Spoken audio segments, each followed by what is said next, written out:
Hello everyone, welcome to my channel Mohit sir's lecture.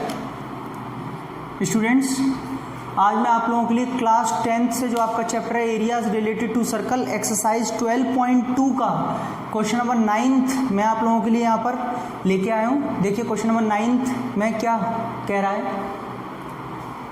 A brooch is made with silver wire in the form of circle with diameter 35 millimetre. बेटा एक ब्रूच है ये, जो कि एक circle की फॉर्म में बना हुआ है, वायर के थ्रू इसे बनाया गया है और इसकी जो डायमीटर है वो 35 मिलीमीटर है।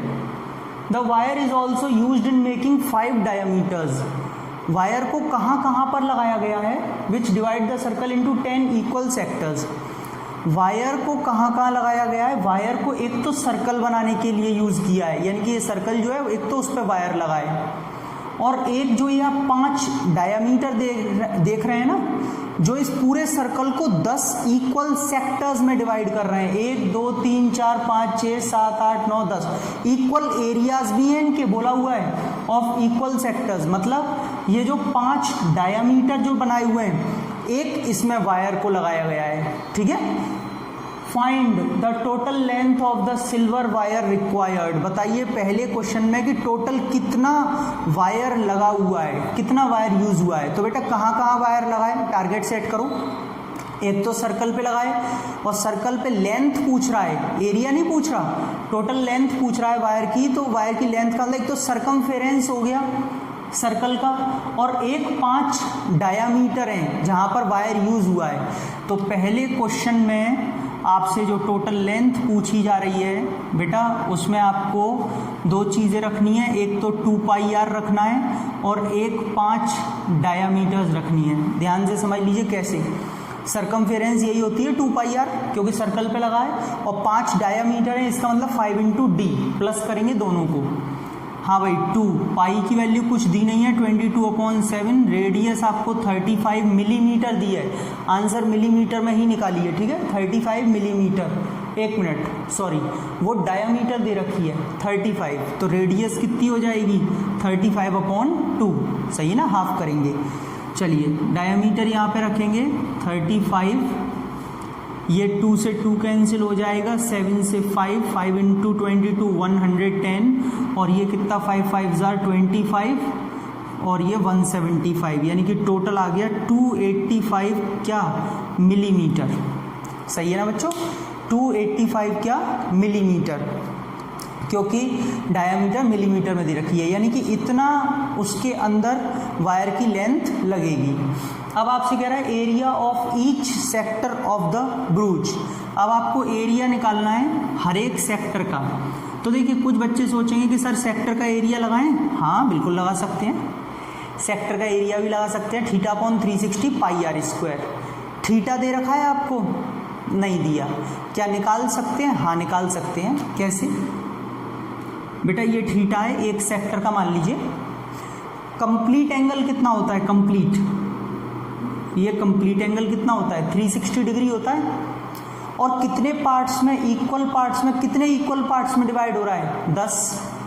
यानी कि अगर 360 डिग्री कंप्लीट होता है, लेकिन ऐसे 10 एंगल बन रहे हैं और इक्वल बन रहे हैं वो भी, तो 10 से डिवाइड करूंगा तो कितना आ जाएगा? एक 36 डिग्री आएगा। यानी कि जो ये थीटा है ना वो आपका 36 आएगा। तो आप एक तो ऐसे कर सकते हो, एरिया ऑफ सेक्टर अगर आप लगा रहे हैं तो θ/360 πr²। रेडियस आपको दे रखी है 35/2, और थीटा आपका 36 डिग्री आएगा। कैसे आएगा वो मैंने समझा ही दिया।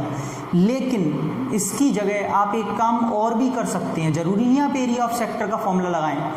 बेटा ये पूरा क्या एक सर्कल है, और ये सर्कल कितने पार्ट्स में डिवाइड हो रहा है? 10 इक्वल पार्ट्स में, 10 बराबर बराबर पार्ट्स में डिवाइड हो रहा है। बोला है उसने, मैं नहीं बोल रहा, क्वेश्चन कह रहा है। तो क्यों ना मैं एरिया ऑफ सर्कल निकाल करके, और एरिया ऑफ सर्कल को अगर 10 से डिवाइड कर दूं तो भी तो एक सेक्टर का एरिया आ जाएगा। बिल्कुल आ जाएगा। तो आप चाहें तो सेक्टर का फॉर्मूला भी लगा सकते हैं, आप चाहें तो जैसे मैं बता रहा हूँ वैसे भी कर सकते हैं कि एरिया ऑफ ईच सेक्टर, दोनों पे आपको पूरे नंबर मिलेंगे, आप चिंता मत कीजिए, ठीक है। क्या करना है? 1/10 πr²। 1/10 क्यों? पूरे सर्कल के एरिया को 10 से डिवाइड कर दीजिए, क्योंकि 10 इक्वल एरियाज में डिवाइड हो रहा है सर्कल। पाई की जगह 22/7, रेडियस की जगह 35/2, 35/2, और बेटा ये 1/10 मैंने यहाँ पे लिख लिया है साइड में, ठीक है ना, कोई दिक्कत तो नहीं है। रेडियस कितनी है? 35/2, सही है। 7 से 5, 5 से 2, 2 से 11, और कुछ कैंसिल हो रहा है? नहीं। 11 इंटू 35, 385, और नीचे 2 2s are 4। बच्चों डिवाइड करेंगे, 4 9s are 36, 25, 4 6s are 24, 2 5 क्या? Millimetre square. ये लीजिए 96.25 मिलीमीटर स्क्वायर आएगा, क्योंकि डायमीटर मिलीमीटर में दी हुई थी। सभी बच्चों को यहाँ तक समझ में आ गया? कोई किसी को कोई डाउट नहीं होगा मेरे हिसाब से। इसमें सिल्वर वायर क्या लेंथ कैसे निकालनी थी वो भी हमने देखा कि 5 डायामीटर थी, एक सरकमफेरेंस था, और एरिया ऑफ ईच सेक्टर के लिए पूरे सर्कल को 10 से डिवाइड कर सकते हैं एरिया को, तब भी निकल आएगा। और एरिया ऑफ सेक्टर अगर आप लगाते हैं तो थीटा 36 डिग्री लेके भी आप इसे कर सकते हैं। क्लियर? आई होप आपको समझ में आ गया होगा। हेलो स्टूडेंट्स, अनअकैडमी प्लस पर ब्रिलियंट्स बैच स्टार्ट हो रहा है एनएससी जेएस के लिए। जो भी स्टूडेंट्स यहाँ पर एनएससी जेएस की तैयारी करना चाहते हैं, अनअकैडमी प्लस पर सब्सक्रिप्शन लेना चाहते हैं, वो जल्दी करें। मेरे रेफरल कोड मोहित ए के साथ में अनअकैडमी प्लस का सब्सक्रिप्शन लीजिए, ताकि आपको 10% डिस्काउंट मिले और मुझसे पढ़ने का मौका। 2 अगस्त से अभी ये बैच स्टार्ट हो रहा है। ये आपके सारे एडुकेटर्स हैं जो आपको इस बैच के लिए तैयार करेंगे, इस कॉम्पिटिशन के लिए तैयार करेंगे। तो मैं जो भी डिटेल्स हैं इस बैच की वो सारी अपने डिस्क्रिप्शन में दे दूंगा, आप वहां से लिंक से डायरेक्टली जा सकते हैं। सब्सक्रिप्शन का भी लिंक है डिस्क्रिप्शन में, चेक कीजिए प्लीज। और जल्दी से जल्दी सभी बच्चे अनअकैडमी प्लस पे सब्सक्रिप्शन ले लीजिए मेरे रेफरल कोड मोहित ए के साथ, कैपिटल लेटर्स में बिना स्पेस के, ताकि आपको 10% डिस्काउंट मिले और मुझसे पढ़ने का मौका। Let's crack it. Thank you.